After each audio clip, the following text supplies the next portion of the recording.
Hello everyone, my name is Chandan Singh and I'm an English trainer.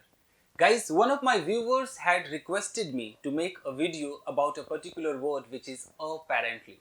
So today I am going to explain what exactly apparently is. Well guys, I have a huge list of topics requested by my viewers and I ensure you guys that I will definitely work on those topics and upload as soon as possible. Actually, I have a scarcity of time in the day. That's the reason I'm shooting this video at night and it is going to be 2 o'clock. 2 o'clock at night, guys. So, let's see what apparently is. Guys, apparently, of course, it is an adverb. So, I'm going to tell you about the uses. If I talk about the uses, there are two particular uses. So, I'm going to teach first this one and then I'll talk about this particular use as well. I must speak in Hindi so that those people they are not able to understand English properly can definitely understand. So my lecture would be in Hindi, guys. Of course, मैं हिंदी में ही पढ़ाता हूँ ताकि सारे लोग समझ सके. But कभी कभी इंग्लिश कभी हिंदी मिक्स बोलूँगा मैं. Guys, apparently को बहुत ध्यान से समझते हैं. न्यूज़पेपर में you mostly come across apparently. मिलता ही मिलता है guys. होता क्या है? हिंदी में देखें तो ऊपरी तौर से अब हिंदी में जो भी हो अंग्रेज क्या समझते हैं वो समझिए. यह लिखा है कि something seems to be true but you are not sure about it. कहने का मतलब है कि आपको ऐसा लगता है कि यार सब कुछ तो सही लग रहा है. मतलब आपने किसी को देखा वो बहुत खुश लग रहे हैं तो ऊपर से तो खुश लग रहे हैं ऊपरी तौर से, लेकिन आपको क्या पता कि वो खुश है या खुश नहीं है. You don't know whether they are happy और नॉट. सो जब आपको ऊपरी तौर से लगे कुछ लेकिन पता ना हो तो आप अपने स्पीच से पहले अपने उस सेंटेंस से पहले अपेरेंटली लगा दीजिए. तो उस अपेरेंटली को सुनकर ऐसा महसूस हो जाएगा कि अपेरेंटली का मतलब है कि बंदा श्योर तो नहीं है बट इसे ऊपरी तौर से ऐसा महसूस हो रहा है, ऐसा लग रहा है. समझ रहे हैं आप? तो अपेरेंटली को इसलिए ही लगाया जाता है ताकि ये क्लियर रहे कि ये जो मैंने सेंटेंस बोला है, अगर मैं कह रहा हूं कि सामने वाला व्यक्ति खुश है तो एक तो मैं बोलूंगा कि भाई ही इज हैप्पी, वो खुश है. इट मीन्स कि मुझे मालूम है वो खुश है.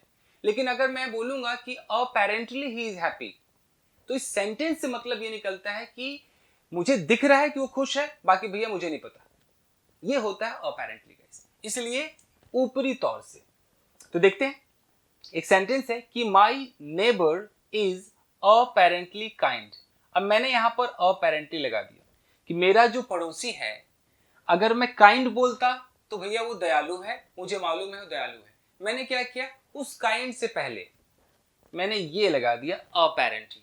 जैसे अपेरेंटली लगा दिया इसका मतलब निकल कर आ गया कि ऐसा दिखता है ऊपरी तौर से तो वो काइंड है लेकिन पता नहीं भी हो सकती है या हो सकता है.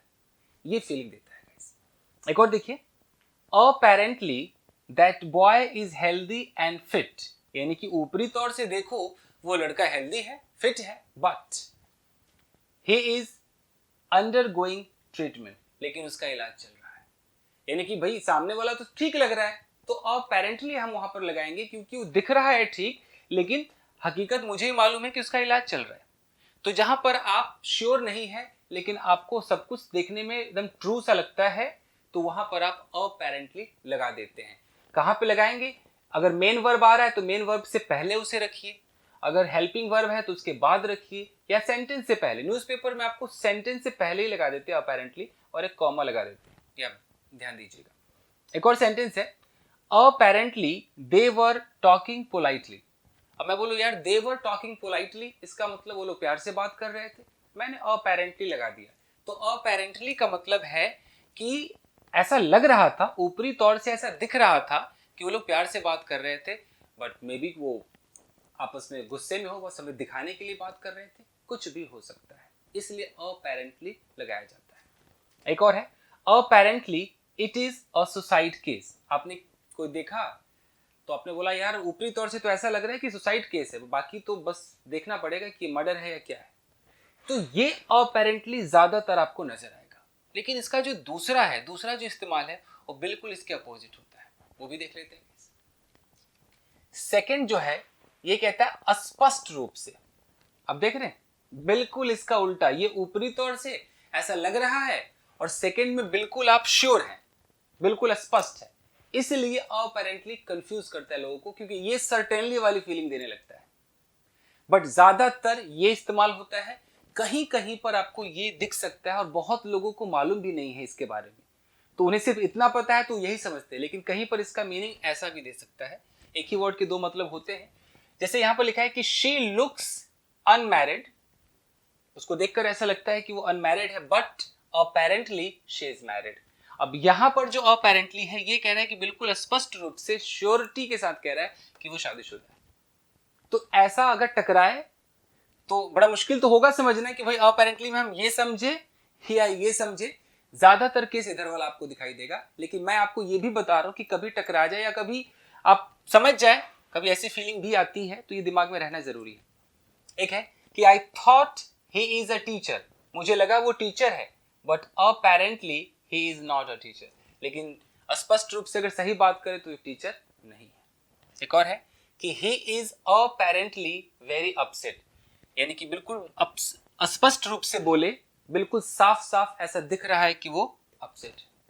तो देख रहे एक ही शब्द एक दूसरे के ही विपरीत में जा रहा है। तो ज्यादातर केस जो है वो यहां होता है ऊपरी तौर से, और कहीं कहीं पर आपको स्पष्ट रूप से भी दिखाई देगा। तो this is all about this particular word apparently. So one who had asked me to make a video about apparently must have understood. So this is all about this video. Let's see you in other video. Till then, take care, keep practicing and have fun. If you want, you can take a snapshot of it. Thank you guys.